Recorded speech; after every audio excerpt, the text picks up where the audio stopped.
నమస్తే అన్న అందరికీ నమస్కారం. కువైట్ దేశవ్యాప్తంగా ప్రస్తుతం తనిఖీలు జరుగుతూ ఉన్న విషయం అందరికీ తెలిసిందే. కువైట్ ప్రభుత్వం కూడా క్లారిటీ ఇవ్వడం జరిగిందనమాట.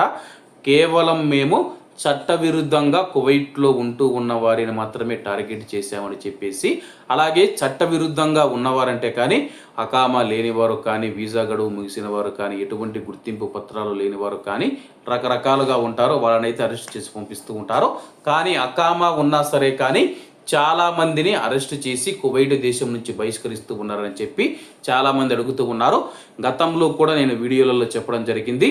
ప్రస్తుతం మనం చూసుకుంటే కువైట్కు వచ్చేటప్పుడు, ఇండియా నుంచి కువైట్కు వచ్చేటప్పుడు ఇంట్లో వీసా మీద అయితే వస్తూ ఉంటామో, బయట వీసా మీద, సూన్ వీసా మీద అయితే వస్తూ ఉంటామో, నువ్వు ఏ వీసా మీద వచ్చావో ఆ వీసా మీద అదే కంపెనీలో అదే ఇంట్లో పని చేస్తే నీకు అకామా ఉన్నా సరే కానీ అరెస్ట్ చేయరనమాట.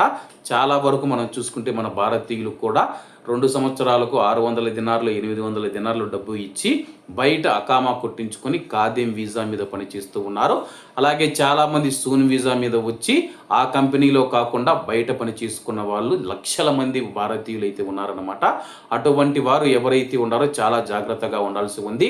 మీకు అకామా ఉన్నా సరే కానీ, అన్ని పత్రాలు సరిగా ఉన్నా సరే కానీ, మీరు వచ్చిన చోట పని చేయకుండా, మీ యజమాని దగ్గర పని చేయకుండా మీరు ఇంకొక చోట పని చేస్తే కానీ, తనిఖీలలో పట్టుబడితే కానీ, అకామా ఉన్నా సరే కానీ కువైట్ పోలీసులు మిమ్మల్ని అరెస్ట్ చేసి చట్టపరమైన చర్యలు తీసుకున్న తర్వాత కువైట్ దేశం నుంచి ఫింగర్లు వేసి మిమ్మల్ని అయితే ఇండియాకి అయితే బహిష్కరిస్తారు.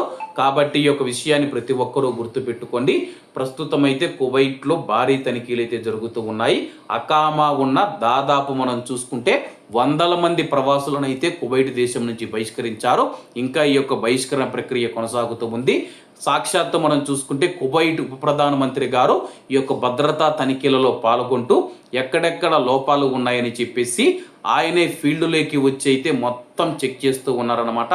కాబట్టి ఇటువంటి సమయంలో బయట పని చేస్తూ ఉన్నవారు జాగ్రత్తగా ఉండాలని కోరుకుంటూ, అందరూ బాగుండాలి, ఎందులో మనం ఉండాలి. అందరికీ నమస్తే అన్న. జై హింద్.